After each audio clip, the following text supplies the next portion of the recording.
Hello, it's Mike from Dimensional Walking. Today I'm going to title my video, Where Have the MIBs Gone? Okay, so I'm going to give a brief history of what MIBs are all about, and then I'm going to tell my personal experience. So here we go.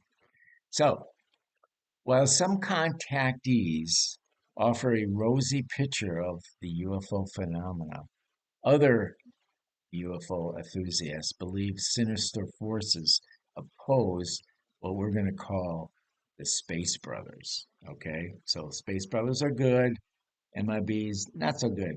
Okay, so that's what we're here to talk about. So it seems like there are extraterrestrials and other terrestrials, maybe government sources, that seem to work together to dwell the emergence of the truth about UFOs. Okay, I think that seems to be very possible. And so one of the early victims of this evil, uh, or the silence group, as some people started calling it, was a guy named Albert Bender of uh, Bridgeport, Connecticut. In 1952, Bender formed a group called the International Flying Saucer Bureau. And it was probably one of the first kind of MUFON kind of group. Okay. It was definitely one of the first.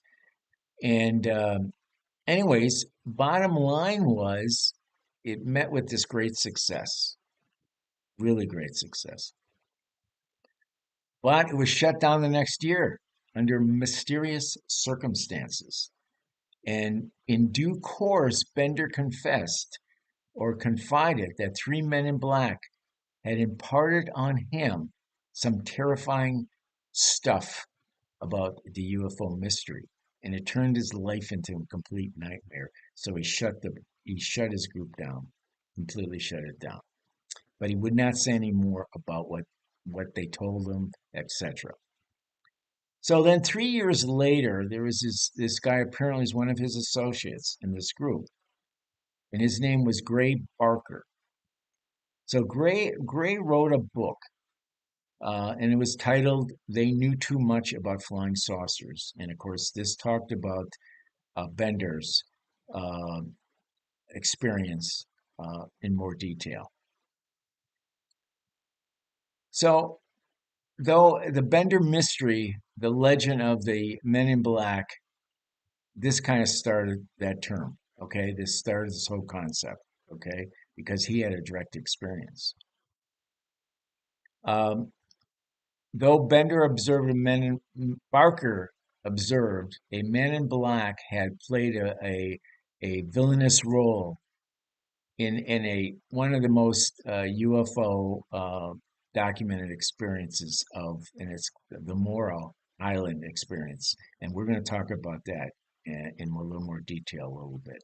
Anyways, Barker said that at the time, that in the 50s, now we're talking about, there was suddenly this large volume of reports about MIB type encounters, especially with people that were running new groups. They were running groups about UFOs, and this was from Australia, New Zealand, all over Europe. These people that were started groups seemed to be having some encounter, and it wasn't always the typical MIB, but it was somebody coming to their door or encountering them somewheres, talking to them and telling them to stop doing what you're doing, basically. Some of them stopped and some didn't.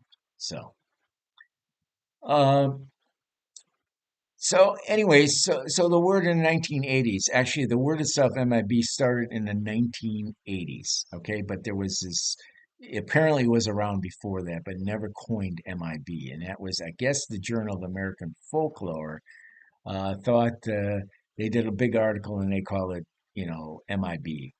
I guess it was short for the, of course, Men in Black.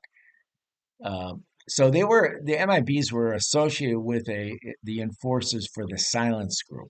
Okay, that was also a term that was used. A group of somebody or something that would go and silence other people. Okay, and some of them started doing this conspiracy thing, which there may be something to it. That they were associated with the international banking interests that sought to stifle technology, uh, advances, and had to do with maybe stifling the moral reform of the Space Brothers, that were wanting to change how Earthlings behaved. Okay, and I guess that didn't work out because maybe they couldn't make money off of it or something, which is possible. Who knows? Um, so, anyways, in 1962, Bender came down on the side of the aliens. So he felt that these MIBs were not government type people, or maybe conspiracy people working for the international banking community. They were actually aliens. Okay. And so, breaking his 9 years silence, he wrote a book, Flying Saucers and Three Men. And he insisted that this was not a science fiction. He said this is the truth, and this is uh, and he explained exactly what happened.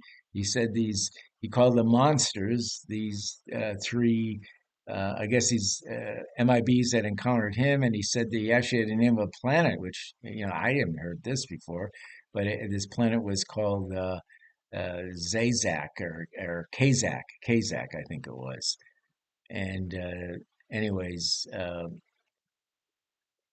so Barker, this other guy, uh, the book and his book publisher, and he was a promoter of Bender, uh, remarked privately, out of the customer hearing, that maybe it was a dream. So, anyways, Barker thought that maybe Bender was having a dream and he dreamt all this up. Who knows? Um, anyways, then there was other people that started writing about MIBs. Uh, there was this guy named Harold Watkins in 1954. His title of his book was Flying Saucers on the Attack.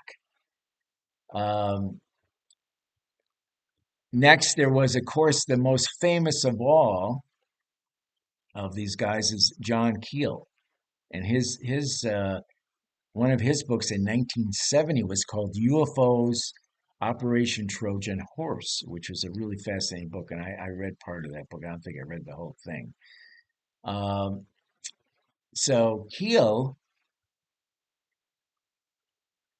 has said that UFO intelligence are not simple extraterrestrials, but ultra terrestrials, entities that are from other dimensions, who definitely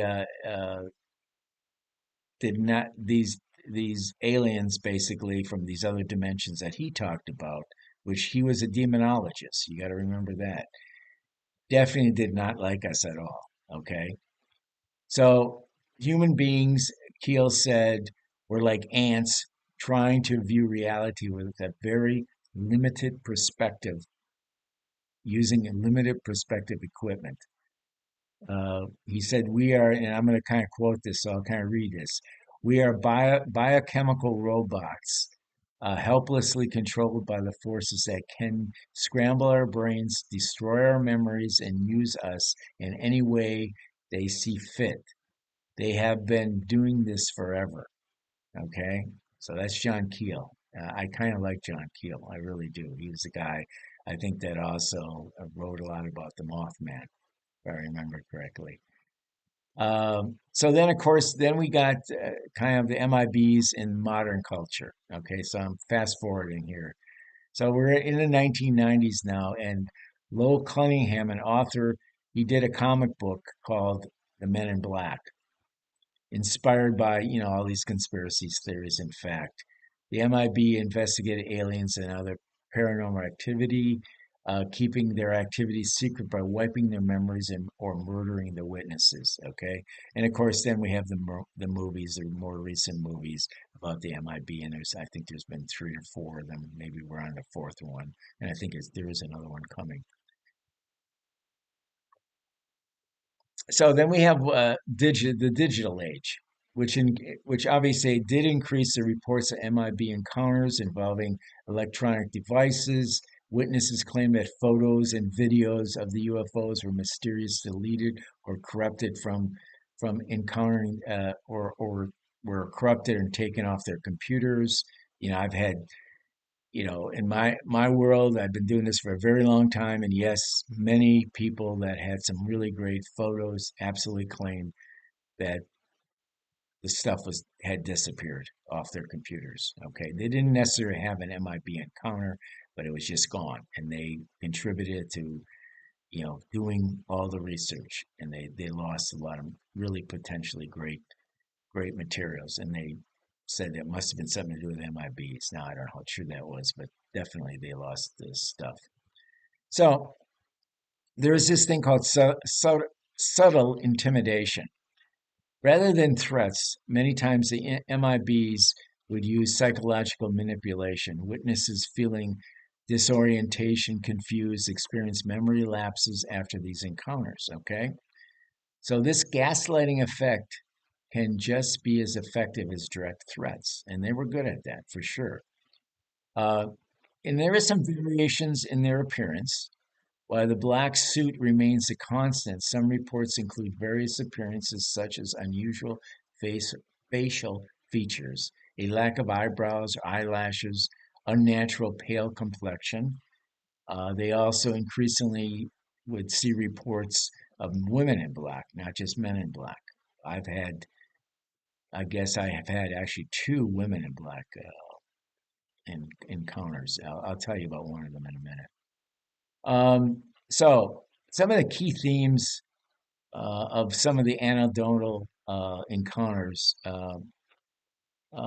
So the primary objective, it seems, of the MIBs appears to be suppressing information about UFOs and other anonymous or strange phenomena. Okay, so then of course we have often there is this dread and unease anytime you're around these MIBs, and that's true. Unusual behavior, again, they frequently exhibit behavior that is off or not human-like, and that is true. So let me tell you about this the Morro Island incident.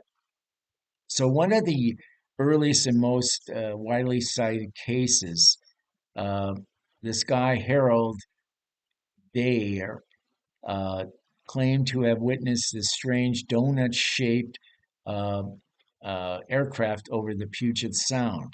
He reported that after the sighting, a man in a dark suit warned him against speaking about what he had seen. This instance was the stage for the MIB. This kind of started the whole MIB deal um, because I guess he went out and he did speak about it. And I think there was other witnesses involved too, not with the MIB, but with the craft itself over Puget Sound.